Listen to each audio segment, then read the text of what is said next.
Bonjour et bienvenue dans cette nouvelle vidéo. Je suis heureuse de vous retrouver aujourd'hui pour vous parler du programme génétique. Alors, je ne vais pas faire un cours classique, je vais seulement, approfondir certaines notions que vous maîtrisez mal et donner l'essentiel de ce que vous devez savoir. Qu'est-ce que c'est qu'une information génétique? Eh bien, une information génétique, c'est un ensemble d'informations qui déterminent les caractères héréditaires, les caractères qui se transmettent de génération en génération. Pour un être humain, par exemple, ce qui se transmet, il y a des caractères spécifiques. Par exemple, le nez, la bouche, les oreilles, les mains, on a des mains. Se situe l'information génétique. Alors, toutes les cellules d'un être vivant, d'un organisme vivant, proviennent d'une seule cellule. La cellule œuf pour les animaux, la graine pour les végétaux. Cette cellule, elle provient de quoi? De la fusion d'un gamète mâle avec un gamète femelle lors de la fécondation et elle donne une cellule œuf.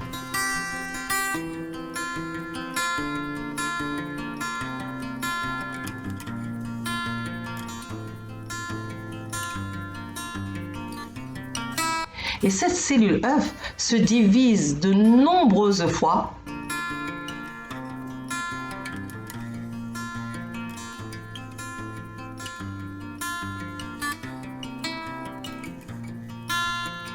pour donner enfin un individu. Et la cellule œuf se divise donc plusieurs fois. Donc c'est la mitose. Et elle contient donc une information, un plan de montage du nouvel individu qui s'est formé. Où se situe alors l'information génétique? Eh bien, rappelons que la cellule œuf qui a donné naissance à un nouvel individu, elle se compose de quoi? D'une membrane cytoplasmique, d'un cytoplasme et d'un noyau.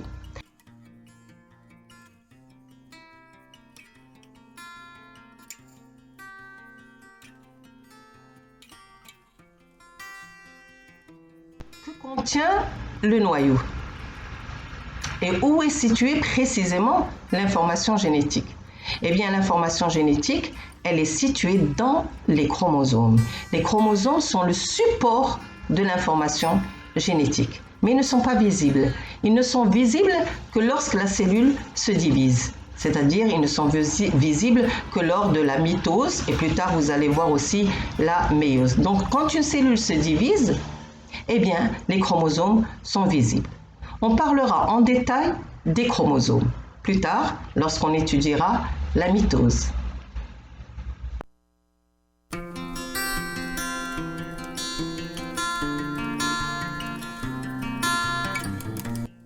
La mitose, c'est une division simple d'une cellule mère en deux cellules filles contenant la même information génétique à apprendre par cœur. C'est une copie conforme d'une cellule, une sorte de clonage. La mitose, c'est l'étape donc de la division cellulaire où le stock est transmis à chacune des cellules filles. C'est-à-dire que chaque cellule fille possède la même information que sa sœur, que la cellule sœur, et la même information que la cellule mère qui lui a donné naissance. Et dans une cellule humaine, la mitose dure environ 1 à 2 heures. Et on distingue plusieurs phases de la mitose. Alors la première phase, c'est la prophase. La prophase.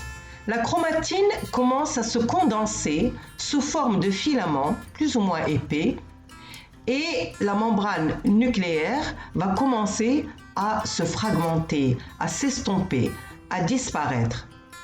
Et on aura la formation d'un fuseau qu'on appelle fuseau mitotique. À la métaphase, le matériel génétique est condensé au maximum sous forme de bâtonnets et ces structures, on les appelle des chromosomes. À ce stade, ils vont être alignés sur un axe qui correspond à l'équateur de la cellule. C'est la plaque équatoriale. À l'anaphase, les chromosomes vont se diviser en deux lots identiques qui vont migrer, chaque lot va migrer vers les pôles opposés de la cellule. Et à la fin de l'anaphase, on retrouve à chaque pôle de la cellule un stock équivalent et complet de chromosomes. La télophase enfin. Les deux lots de chromosomes se décondensent, c'est-à-dire ils perdent un peu la condensation qu'ils avaient. Et donc ils reviennent à l'état de chromatine pour former deux noyaux distincts dans les deux futures cellules filles au cours donc de la télophase. La cellule va se scinder alors en deux, va se diviser en deux, c'est la cytodiérèse. Des membranes nucléaires commencent à se former autour de chacun des deux stocks de chromosomes à chaque pôle, conduisant à l'apparition des noyaux.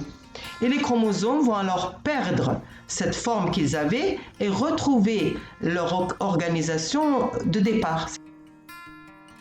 Pour comprendre maintenant ce qu'est un chromosome, nous allons suivre son évolution durant tout le cycle cellulaire d'une cellule. C'est-à-dire un cycle cellulaire, c'est l'interphase plus la mitose.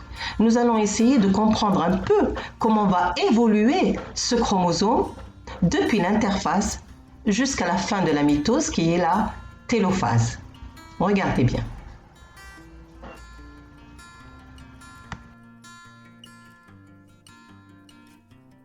L'interphase est subdivisée en trois phases. La phase G1, la phase S et la phase G2.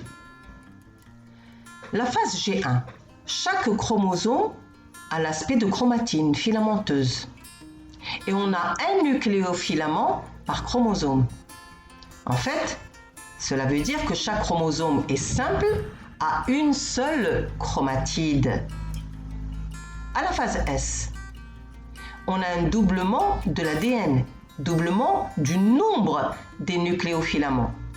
Et à la fin de la phase S, chaque chromosome est alors constitué de deux nucléofilaments qui sont accolés en un point qui deviendra le centromère du chromosome.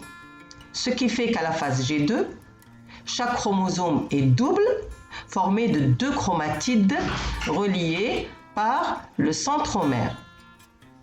Donc, si on résume toutes les étapes de l'interphase, vous avez la phase G1, S et G2. Observez bien les chromosomes. Puis on a la mitose. La mitose, prophase, métaphase, anaphase et télophase. Regardez un peu l'aspect des chromosomes.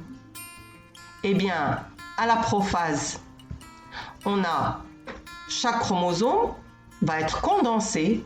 Il va être constitué de deux chromatides sœurs, mais qui sont réunies au niveau du centromère. On parle alors de chromosomes doubles. À la métaphase, chaque chromosome est très condensé. Il est toujours constitué de deux chromatides sœurs réunies au niveau du centromère et on a toujours un chromosome double. À l'anaphase, c'est différent. Les chromatides vont se séparer au niveau du centromère car le centromère se fissure et chaque chromatide qui est identique à son homologue, c'est-à-dire qu'il contient la même information génétique, va migrer vers un pôle de la cellule et devient un chromosome à une seule chromatide, un chromosome simple. À la fin, à la télophase, on a décondensation du chromosome simple. En résumé, les chromosomes sont des structures permanentes du noyau des cellules. Elles n'ont pas disparu, bien que n'étant pas toujours visibles. Et ces structures existent sous deux étapes. À l'interphase, lorsque la cellule n'est pas en division, on a l'état filamenteux. La chromatine, ce sont des filaments qui sont enchevêtrés ou on les appelle les nucléofilaments. Et à la mitose, on a l'état compact. Les filaments chromatiniens sont condensés.